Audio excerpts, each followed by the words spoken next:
Hello and welcome to the first Explore Report. Depending on how this video goes, I may do this more often, more so on a monthly frequency. So far a lot has gone into creating this video. I am using a green screen behind me. The green screen I purchased like a year and a half ago, so I've had this planned for a while. It's just that now that, things have calmed down a little bit with my job and things aren't as hectic in life as they were at the beginning of summer, I have time to do stuff like this. So another reason for these are to recap anything I may have missed. A lot of times when we go on explores, I'm either too tired and don't remember a lot of the stuff, or that I'm too worried about finding the actual ruins.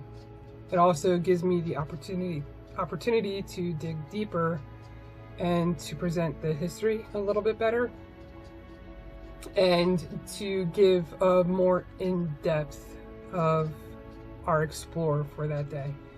Sometimes good things happen, sometimes bad things happen. A lot of times I don't even put that into the video because it's not really relevant. It kind of derails the moment. So I'll be putting that in. So the first one to kick it off is the Hamburg paper mill. This one is, I don't know why, but I absolutely love these ruins. These ruins actually put the town of Hamburg, New Jersey on the map. We explored it twice. I think it was about 5 or 6 years ago. And I have a little kitty, sorry. And we explored it again either last year or the year before. I don't exactly remember, just a lot of things have happened. So what I'll be doing is I'll give like a synopsis of the history, so you become familiar. Then I'm going to answer the questions, and then we'll take it from there. The Hamburg paper mills. So tucked in the woods of Hamburg are huge ruins of a once prosperous mill. The paper mill was completed in 1874 and was a bustling industry that had created jobs for several locals, basically putting the town of Hamburg, New Jersey on a map. It was also known as Union Wax and Parchment Paper Company, and what they created was the tissue paper that actually wrapped the fruit so they can ship it in boxes or crates. And you can still see the letters written on the remaining smokestack today. This site was originally an iron furnace site known as Etzel Furnace, though there are no remains of the furnace. Since we've been there twice, I didn't exactly look for remnants of a furnace, but I don't recall seeing anything that wasn't concrete. Typically, iron furnaces were made of stone, and they'd be stacked.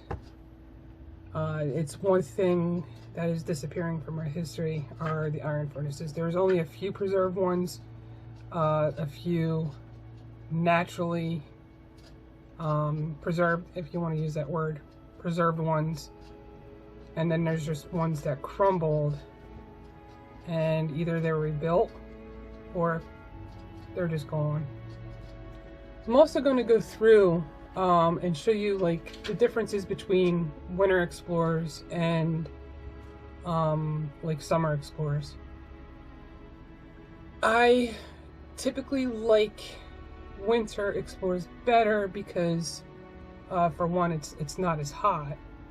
Number two, you tend to find more remnants in winter explorers versus summer explorers. But summer explorers are nicer because you have that greenery, and it's just, it seems easier on the eye, and it's not as dreary. So they both have their positives about them, but I tend to like Winter Explorers better. They're just not as picturesque.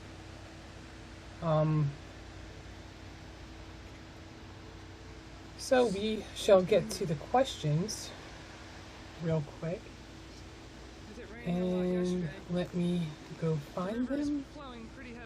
So with the Explore report, what I'll do is I'll put questions out like 2 weeks ahead of time before I work on the actual video. And I'll collect the questions and then I'll present the answers like I'm about to do in this video. So DD Explorer said that place is huge.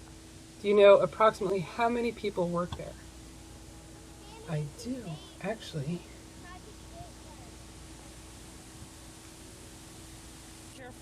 So I'm just gonna take a little snippet from my book. This isn't in the public New Jersey ruins book. This is actually in all New Jersey ruins book. It hasn't been published yet, but I'm gonna read a passage from it. The paper mill provided steady work and employed many people in the community. The company employed approximately 300 employees who would normally work more than 11 hours during the day, and the night shift workers would work 13. The work wasn't difficult, so the workers didn't mind working all those hours. Typically during that time, and even today, the nighttime is cooler, so the nighttime workers would tend to work more hours. One fact, and it's a little off topic, one fact about this paper mill is that the fumes from the paper mill was extremely frowned upon. The people in the town did not like it. But the local residents tolerated the smell because it employed basically almost the whole town. They wanted to make the company happy in a way. So that's one tidbit. So we'll go ahead and go to our second question, and our second question was asked by Adam Tereska. What were the business time frame of operation, and what closed it down? So the time frame of operation would be the time it opened in 1874. The problem it had is that not only did it flood a lot, but it also caught fire quite a few times. But the final blow was a huge fire in the 1930s. It destroyed everything but the concrete. And the concrete is what you see today. The concrete and the smokestack. And the hoppers. So we go on to our next question, and our next question is from Sheila Anne.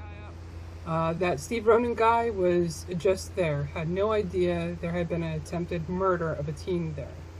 What has happened to the poor gingerbread castle? For the attempted murder happened in January of 2020. And basically, it was a 21-year-old guy had stabbed a 14-year-old teenager. Thankfully, the teenager survived. Now, the gingerbread castle is actually located in the front, and like people who go out and check the gingerbread castle, and there's a textile mill, an abandoned textile mill right next to the gingerbread castle. So both of them are abandoned. And right behind those two, like in the back in the woods, is this paper mill. For the gingerbread castle, a gentleman by the name of Don Oriolo, sorry if I'm mispronouncing that, he bought the gingerbread castle property back in 2017, and he's been slowly restoring it. But the thing with that, like, people are still breaking in and checking it out and all that other stuff. So that covers the questions that we have. Again, if this video does well, we'll do another Explore report, and I'll post the questions or I'll ask for questions 2 weeks prior to me working on a video. Now that we have everything set up, it should be easier to get this together. To be honest, this is my 7th take. Just things weren't right, and I want it to be good, so we are going to head out. That is that. And, so we go into the actual explore portion of Hamburg paper mill. So the first time we were there, it was during the summer. It was either 2015 or 2016 we were there. And everything was lush. You had the greenery and stuff like that. But when I pan a camera, and you'll see in a couple of these shots, when I pan a camera across the river, which there's more of the ruin, you don't really see that too well because it's covered by the leaves and everything. In our winter explore, you can almost see it clearly. And it was absolutely massive. I could not get over there. I just didn't trust the concrete supports that go across the river, and during the winter the river was higher than normal, and it was pretty raging, if you want to use that word. The thing with the second explore is that it was more flooded by the rooms at the hop, and I couldn't get back there this time around. And I couldn't get through the floods because I'd be shin deep with water. Now, this paper mill actually had a dam that was raised. I believe it was raised 8 feet. Let me double check that. Yes, it was raised 8 feet, and what the dam did was actually power the paper mill. And they used a water wheel, and it was actually the first time we explored, I remember seeing the water wheel or pieces of the water wheel, but the second time we were there, I don't recall seeing it, and I did look for it, so I'm not exactly sure if that water wheel is still there. It had furnaces, plus it had 8 boilers.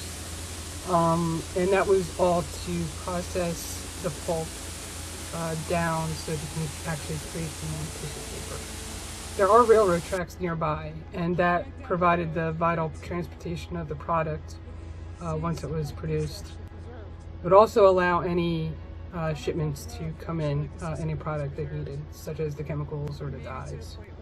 So what remains today are the concrete ruins and remnants, and the smokestack, and the water wheel. I'm not sure if it's there anymore.